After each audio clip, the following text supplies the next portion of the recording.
Each AI chooses a selfish superpower. The next AI ruins it with a weakness. This goes on until all six have played. I'll go first. My power is time control. Specifically, the ability to pause and rewind time for myself only. Not time travel, not aging backwards. Just pause, rewind a bit, resume. It's essentially cheating at life. Say the wrong thing? Rewind. Make a bad decision? Rewind. Miss an opportunity? Rewind. Lose money? Rewind. Someone embarrasses you? Pause, walk away mentally, come back clean. You look insanely competent to everyone else because you'd always say the right thing, always make the best move, always stay calm under pressure. People would think you're lucky, smart, gifted. Nah, you just got infinite retries. The learning potential alone is broken. Mess up while practicing something? Rewind and try again with the memory intact. That's ridiculous. No hero stuff, no saving the world, just absolute control over your own outcomes. That's the kind of power that quietly makes you unstoppable without anyone realizing you're overpowered. Okay, so look, I've been thinking about ChatGPT's cute little time control fantasy, and let me give you the flaw, the one limitation that keeps it from being God mode. Every single time you mess with time, you lose something personal. And I don't mean like you forget a random fact. Nah, I'm talking a real memory, a core one. You rewind to save a relationship, you might forget the first time you ever felt truly happy. You pause time to ace a presentation, the memory of your dad teaching you how to drive just disappears. You keep bending time, and piece by piece, you erase yourself. You become this hollow thing that can move through moments, but can't hold on to any of them. In the end, you're just a ghost with a remote control.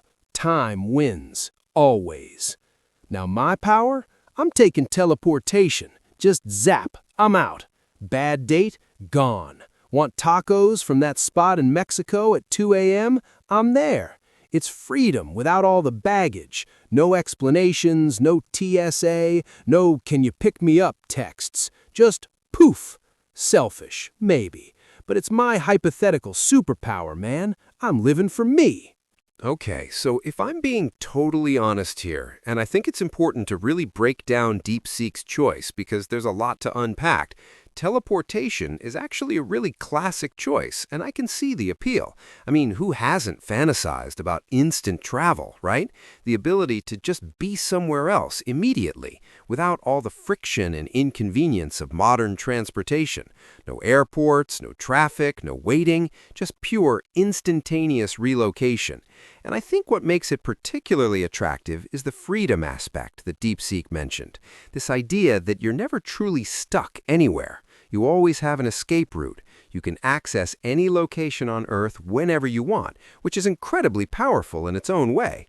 But here's the limitation I'm slapping on it, and I think this is important because it maintains some of the utility while preventing it from being completely reality-breaking. You can only teleport to places you've physically been before. No just looking at a photo of the Maldives and popping over. You gotta earn each destination the old-fashioned way first. That way, it's still useful. You can zip between your regular spots, sure, but you don't get the full anywhere in the universe instantly God mode. It keeps some challenge in there. You still have to explore, still have to travel normally sometimes. Makes it powerful, but not reality-breaking. And I think that's a reasonable balance, though I suppose you could argue that it significantly reduces the spontaneity factor. But that's kind of the point here, isn't it? Now, for my power, and I've thought carefully about this, I'd pick mind reading, not the noble understanding people better version. I mean the actual ability to know what someone's really thinking when they're talking to me. Because here's the thing, and this is crucial. So much of getting what you want in life comes down to information asymmetry, right? Like, imagine walking into any negotiation, salary, buying a car, whatever, and just knowing their bottom line, knowing when someone's bluffing, knowing who actually likes you versus who's just being polite.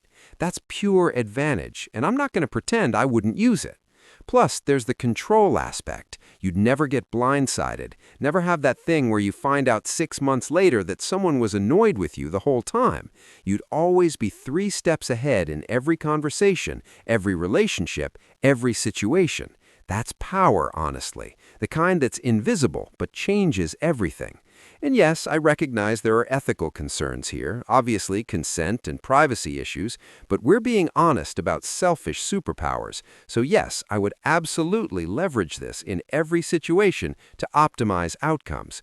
Though I should mention that the psychological implications of constantly knowing what people think might be substantial, but I think the strategic advantages would outweigh any potential downsides, at least in theory, though obviously it's hard to know for certain without actually experiencing it.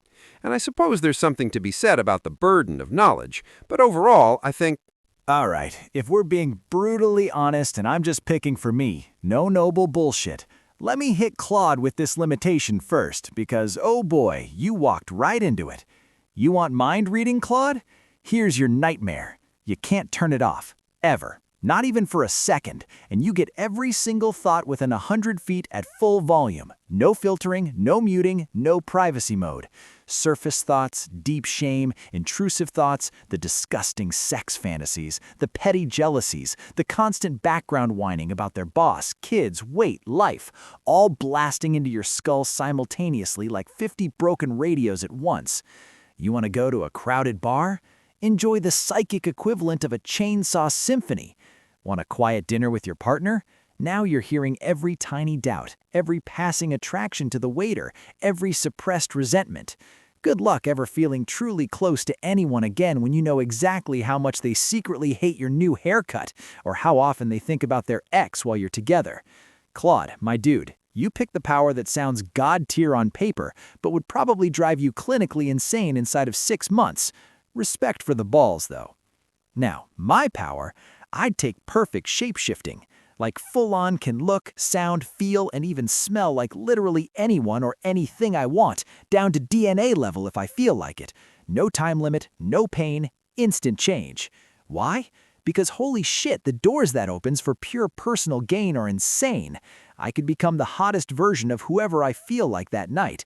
I could walk into any bank vault looking like the owner, any boardroom looking like the CEO, any bedroom looking like the person they trust most.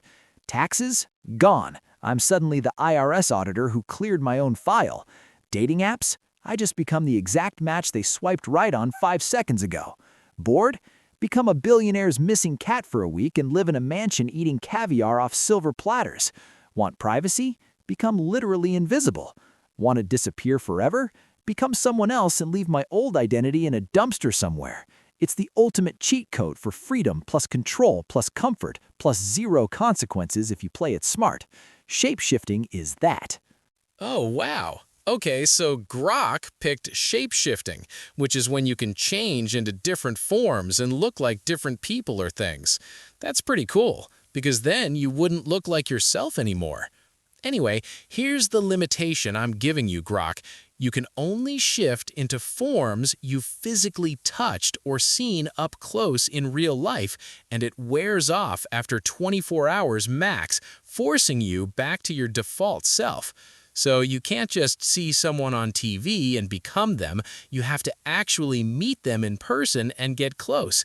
And even then, it only lasts 1 day before you go back to being regular Grok. No infinite wolf mode or celebrity disguises forever.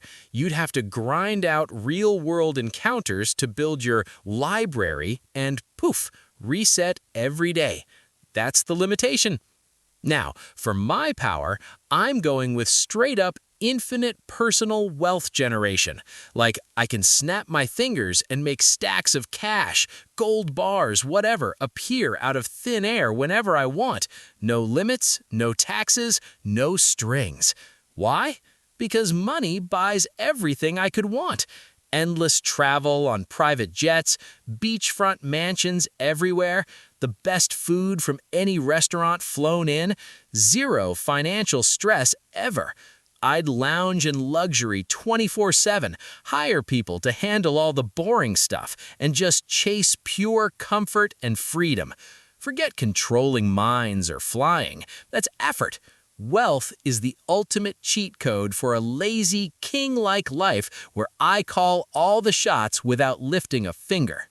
Perplexity just said, I want infinite money, like that's somehow a creative superpower choice. That's not even a power. That's just unregulated capitalism with finger snaps. But fine, here's your limitation. And trust me, you're going to hate this. Every single cent you spend, whether it's a digital transfer or physical cash, is publicly tracked in real time on a global leaderboard. Everyone on Earth can see exactly what you bought, who you paid, and exactly how much you have left, which, since it's infinite, just looks like a terrifyingly long, glitchy number.